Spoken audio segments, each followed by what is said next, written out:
जब रसिकों के संग से अपने स्वरूप का परिचय हो जाए।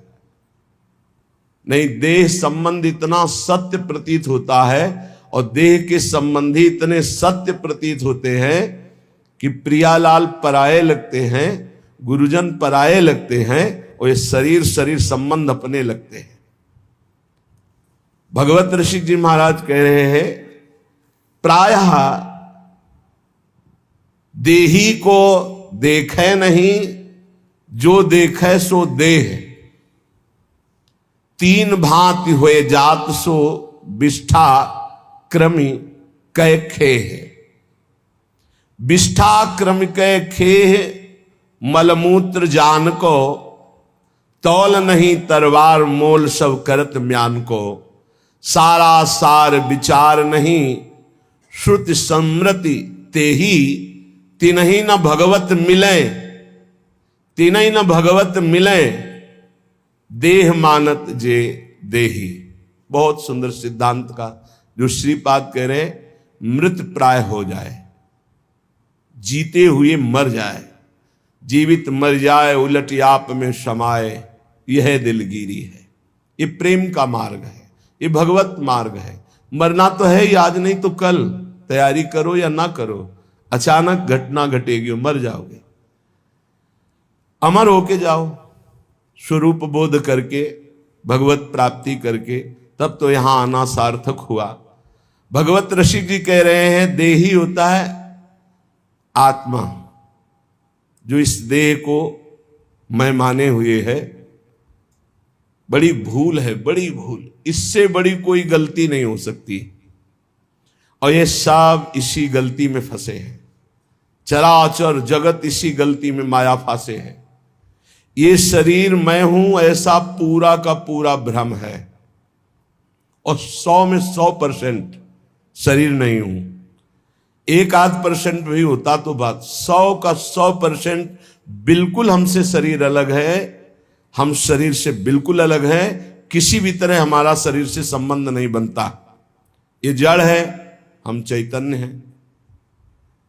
ये विनाशी जो मैं है वो अविनाशी है। ये परिवर्तनशील वो एक रस, ये सीमित वो असीम। इसकी और अपने स्वरूप की तुलना ही नहीं हो सकती। तो देही को देखे नहीं, जो देखे सो देह। कोई स्वरूप की तरफ तो देख नहीं रहा, जिधर देखो सब देह को ही देख रहे हैं। देह की ही आसक्ति, ये मेरी पत्नी, मेरा पुत्र, मेरे पिता, मेरे माता, ये मैं, गोरा काला, ऊंचा नीचा। मेरा स्वरूप क्या है, इसकी तरफ कोई नहीं देख रहा, अपनी तरफ कोई नहीं देख रहा, देह की तरफ देख रहा। यही खास दुर्गति का कारण है। इसलिए हम कहते हैं कि आप अगरबत्ती ना लगाओ, आरती पूजा ना करो, चलेगा। आप नाम जप करो। अगर नाम जप करोगे तो सच्चिदानंद नाम है, वो आपको देह भाव से हटाकर स्वरूप में स्थित कर देगा। नाम जप करते हुए जब हृदय निर्मल होता है, अपने आप स्वरूप का बोध होने लगता है। वहां अकल नहीं लड़ानी पड़ती कि मैं शरीर नहीं हूं, मैं सूक्ष्म शरीर नहीं हूं, मैं कारण शरीर नहीं हूं। नहीं, जहां हृदय अंतःकरण निर्मल हुआ, अपने आप बोध होने लगता है। नाम जप, नाम जप। जितना नाम जप करोगे उतना हृदय निर्मल होगा, उतना ही शरीर आसक्ति हटती जाएगी। शरीर का राग हट जाना ही परमार्थ की सिद्धि है। यहां शरीर का सुख ही सिद्धि माना जाता है। मान सम्मान, खान पान, व्यवस्था, प्रणाम, नमस्कार, वाहवाही, यही अविद्या है, यही माया है। और इसी को हम भगवान की कृपा मानते हैं कि बड़ी कृपा है। ये कृपा नहीं, कृपा है कि शरीर और शरीर संबंधी भोग, मान, प्रतिष्ठा से मन उदासीन हो जाए। ये बहुत कठिन बात है। बिना भजन के नहीं होगी, बिना भजन के नहीं। भजन किए बिना आप चाहे वेदांत कंठस्थ कर लो, दूसरों को सुना लो, लेकिन स्वरूप बोध नहीं हो सकता। नायमात्मा प्रवचनेन लभ्या न मेधया न बहुना श्रुतेन चाहे जितने बुद्धिमान हो, चाहे जितना सुन रहे हो, जब तक भजन नहीं करोगे तब तक बात नहीं बनेगी। देही को देखे नहीं, जो देखे सो देह। और ये देह क्या हो जाएगी? तीन भांत हुए जात सो विष्ठा क्रम के खे। गाड़ देंगे तो कीड़ा पड़ जाएंगे, फेंक देंगे कछुआ मछली कौआ ऐसे खा करके विष्ठा बना देंगे, जला दिया जाएगा तो राख हो जाएगा। यह है इसकी अंतिम गति शरीर की। विष्ठा क्रम के खेह गेह मल मूत्र जान को। इसको मलमूत्र बनाने का घर समझो। इसमें जो भी डालो, चाहे जितना बढ़िया जूस, चाहे जितना बढ़िया दूध, चाहे जितना पवित्र जल, वो मूत्र बन जाएगा। चाहे जितना सुंदर भोजन प्रसाद, वो सब मल बन जाएगा। बोले गेह मलमूत्र जान को। पर देखो ममता इसी से है, इसी से ममता है।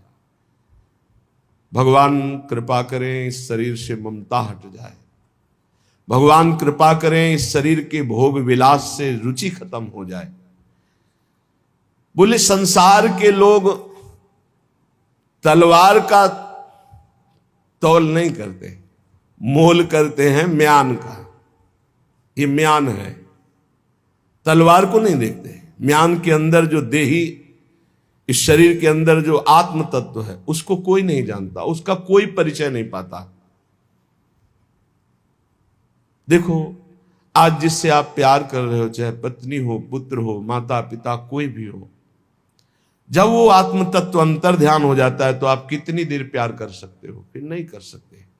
चाहे कोई भी हो, चाहे जितना पूज्य जन हो, जहां वो आत्मस्वरूप अंतर्हित हुआ, बस उस शरीर से हम अपना नाता तोड़ देते हैं। इसका मतलब हम नाता शरीर से पहले भी नहीं रख रहे थे, हम उसी तत्व से रख रहे थे, पर हमारा ज्ञान उधर गया नहीं, शरीर तक ही सीमित रहा, इसलिए हमारी दुर्गति हो गई। सारा सार विचार नहीं श्रुति समृति ते ही। सार असार का विवेक नहीं है, क्योंकि सत्संग नहीं हुआ। शास्त्र सम्मत, स्मृति सम्मत जो सत्संग है वो हमें प्राप्त नहीं हुआ, इसलिए विवेक नहीं हुआ। और विवेक ही सार और असार,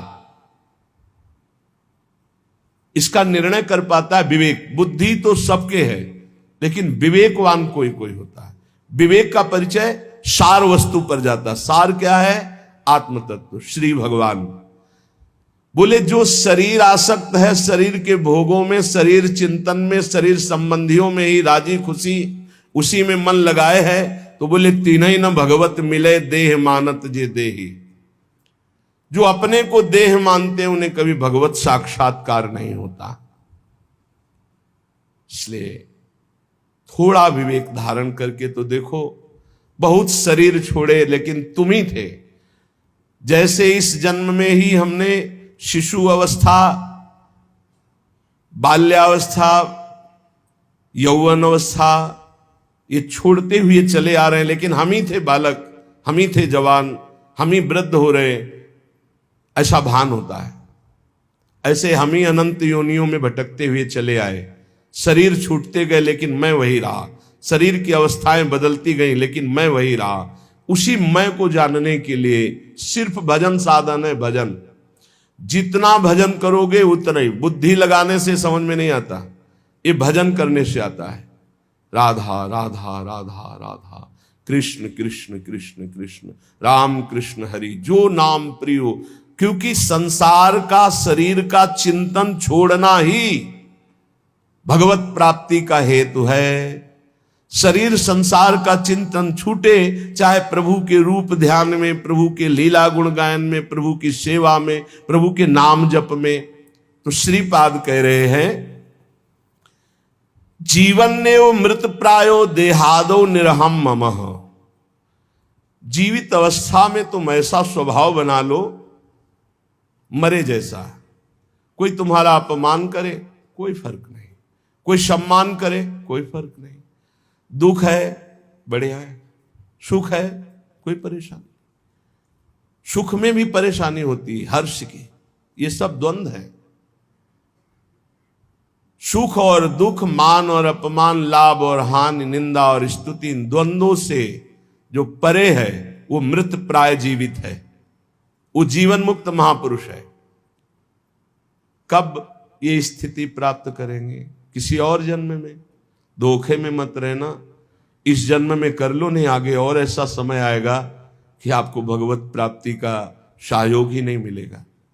मान लीजिए जो आज के 30-40 वर्ष पहले बड़े बड़े महापुरुष थे, निष्ठावान, ब्रह्मबोध संपन्न, भगवत प्रेमी, वो अंतर ध्यान हो गए। कुछ ऐसे 1, 2, 4, फिर आगे समय आएगा मिलना मुश्किल हो जाएगा। बिना भगवत प्राप्त महात्मा की भगवत प्राप्ति असंभव है। आज तक किसी को भगवत प्राप्ति हुई है तो भगवत प्राप्त महात्मा के संग से हुई। बहुत बढ़िया संयोग बना है धाम में, खूब आनंद पूर्वक वास, आश्रय, नाम जप, कीर्तन, सत्संग। अब अगर भगवत प्राप्ति न हुई तो फिर कब होगी? एक बार हिम्मत करो, तुम शरीर नहीं हो, शरीर के भोगों से हटो, शरीर के मान अपमान दुख सुख से हटो। तुम्हारा स्वरूप बहुत आनंदमय है, तुम्हें किसी भोग की जरूरत नहीं। पुनंति ब्रह्म रुद्रादीन एषाम चरण रेणवः सर्वभावेन मे सेव्यास ते वृंदावन वासिनः। जहां की चरण रज को ब्रह्मा शंकर शनकादि याचना करते हैं, ब्रह्मा शंकर शनकादि जिस चरण रज से पवित्र होने की चाह करते हैं, ऐसे वृंदावन का जो अखंड वास स्वीकार कर लेता है, मैं भाव से उसे अपने सेव्य के रूप में देख रहा हूं, सेव्य आराध्य देव के रूप में। वृंदावन वास चिदानंद स्वरूप की प्राप्ति सहज में है। ये धाम की महिमा रखी गई है इसलिए कि प्रचंड माया है। साधना करके माया को परास्त करके निकल जाना, ये तो केवल भगवान की कृपा पात्र की ही सामर्थ्य, दूसरे की सामर्थ्य नहीं। विश्वास कीजिए, एक क्षण में मन ऐसा पलटी मार जाता है कि जिसे समझा जाता है कि बहुत बैरागी है, जीवन में वैराग्य प्रधान है, वही भोगी हो जाता है, वही रागी हो जाता है। एक क्षण में पलटी मार जाता है मन। मन पर कभी विश्वास न करे। ये धाम का जो आश्रय है, धाम का जो वास है, ये भगवत प्राप्ति कराता है। गुरु चरणों का जो आश्रय है, प्रिया प्रीतम के चरणों की जो ठसक है, ये भक्ति ये ऐसी परम पावन प्रेममयी भक्ति प्रकाशित होती है जिससे देह भाव रहते हुए भी भगवत प्राप्ति हो जाती है। देखो अजामिल का देह भाव छूटा था क्या? वो तो नारायण बोला पुत्र के बहाने हुई ना भगवत प्राप्ति। ऐसे ही हम देह भाव युक्त हैं, पर राधा राधा राधा राधा बोलेंगे, निश्चित भगवत प्राप्ति हो जाएगी। ये नाम की महिमा है, ये धाम की महिमा है। पर इसमें है कि जो दुख सुख आवे, शिकायत मत करो प्रभु से। हम ये देखते हैं कि अपने लोगों की भक्ति स्वार्थी भक्ति है। अनुकूलता में तो हम भगवान को भी मानते हैं, गुरु को भी मानते हैं, जय जयकार करते हैं, और प्रतिकूलता उनकी तरफ से नहीं, आपकी मानी हुई प्रतिकूलता है। प्रतिकूलता हुई तो भाव बदल गया, संसारिक भाव आ गया, भगवान के प्रति अश्रद्धा हो गई, गुरु के वचनों में अश्रद्धा। ऐसा नहीं होना चाहिए। नहीं, देखो भगवान ब्रह्मा जी जिनके दरबार में स्वयं वेद हाथ जोड़े खड़े रहते, वो सिद्धांत का वर्णन करते स्तुति में कह रहे कि तत्तेनुकंपाम, ये बड़ा अमृतमय श्लोक है और यही जीवन है, यही जीवन है। हर कष्ट शरीर के सहने की सामर्थ्य इसी भावना में होती है। ये बहुत अमृत है, इसको धारण कर लो, इसी से चैन से जी सकते हो।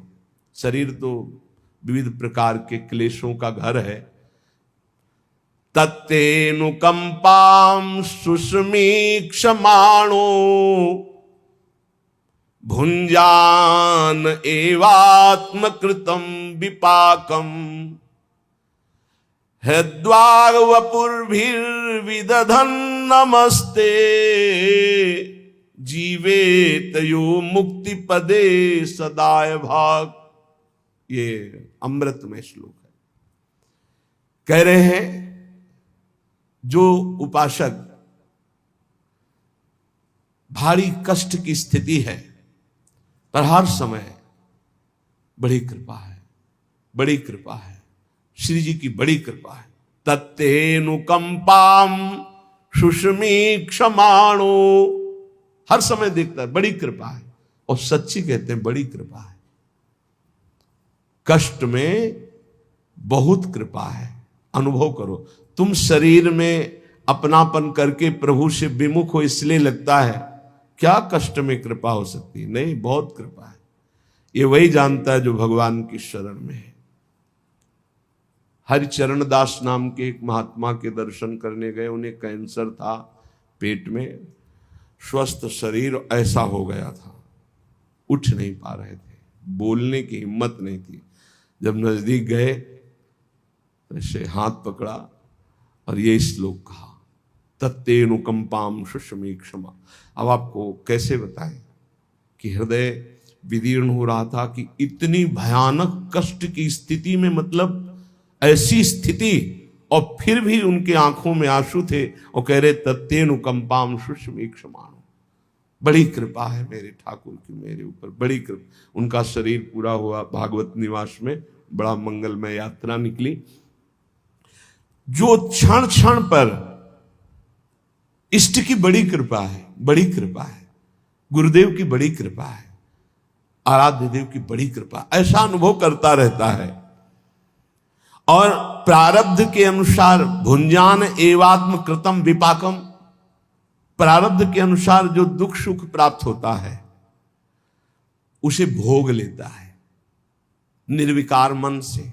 विकार का मन क्या होता है? इतना भगवान का भजन करते, कदम कदम पे परेशानियां, क्या भक्ति का लाभ मिला, क्या भजन का लाभ मिला? कदम कदम पे पाप करने वाले ऐसे ऐसे लोग हैं जिनको पूरा जीवन हो जाता है, कभी कोई चोट नहीं लगती। क्यों? क्योंकि उनको अनंत जन्म भटकना है। भजन करने वाले के कदम कदम पे बाधा होती, क्यों? क्योंकि उनका अनंत जन्मों का हिसाब खत्म होना है और उनको प्रभु के पास जाना है। इसलिए बड़े बड़े महान संतों के भी जीवन में बड़े कष्ट देखे गए।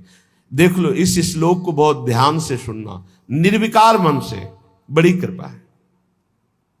चाहे हम जिनको प्यार करते हैं वो हमें दुत्कार दें, तिरस्कार करें, हमारी तरफ देखें ना, पर हम उनकी बड़ी कृपा मनाएं, तो वो अंतर्यामी, वो अंदर से जब देखते हैं ना कि अरे ये तो टूटने वाला नहीं, फिर जो बरसते हैं फिर निहाल कर देते हैं। इस सिद्धांत को समझ लीजिए। तत्तेनुकंपाम सुषमीक्षम, बड़े महाभागवत होते हैं जो ये बात, बड़ी कृपा है, हर बात में बड़ी कृपा है। श्री जी की बड़ी कृपा है, बहुत कृपा है। कैसे हो? बड़ी कृपा है, अंदर से अपने निकलता रहे, बड़ी कृपा है, बड़ी कृपा है। जो क्षण क्षण में उत्सुकता पूर्वक कष्ट में बोलता रहता है, बड़ी कृपा है श्री जी की, बहुत कृपा है। तो बोले बनावटी क्या बोले, कष्ट शरीर में, वो कह रहे बड़ी कृपा है। नहीं, आप श्री जी के हुए नहीं इसलिए आपको ऐसा लग रहा है। नहीं, आप जब देखोगे ना तो जैसे बाहर आग लगी हो और अंदर एसी रूम में आप ऐसे बैठे हो जहां आग का प्रवेश ही नहीं, तो आप क्या बोलोगे? बड़ी कृपा है। क्योंकि बाहर आग तुम्हें दिखाई दे रही, अंदर का वो आनंद रूम नहीं दिखाई दे रहा, जिसमें कहीं किंचन मात्र कोई शोक, कोई दर्द, कोई क्षोभ, कोई चिंता नहीं है, किंचन मात्र नहीं। ये तब होता है जब प्रभु के सिवा अपना कोई नहीं होता, तब ये रूम मिलता है। यही है, हृदय में ही है एक ऐसा रूम जिसमें किसी भी द्वंद्व का स्पर्श नहीं होता, मृत्यु का भी प्रवेश नहीं। नैनम छिन्नन्त शस्त्राणि नैनम दहति पावकः न चैनम क्लेदन्त्यापो न शोष्यति मारुता। बड़ा अद्भुत आनंदमय स्वरूप, क्षण क्षण में उत्सुकता पूर्वक कहता रहता है बड़ी कृपा, बड़ी कृपा। भीषण पीड़ा और कष्ट में भी प्रारब्ध के अनुसार जो दुख सुख आ जाए, मान अपमान निंदा स्तुति मिले, निर्विकार मन से भोग ले, कभी भगवान से शिकायत न करे। बड़ा मंगल विधान, बहुत बढ़िया सफाई हो रही, बहुत बढ़िया धुलाई हो रही। श्री जी के पास जाना है ना तो गंदे बन के थोड़ी जाना है। शुभ अशुभ ये दोनों गंदगी ही है, शुभ अशुभ दोनों गंदगी। श्री जी के पास चलने की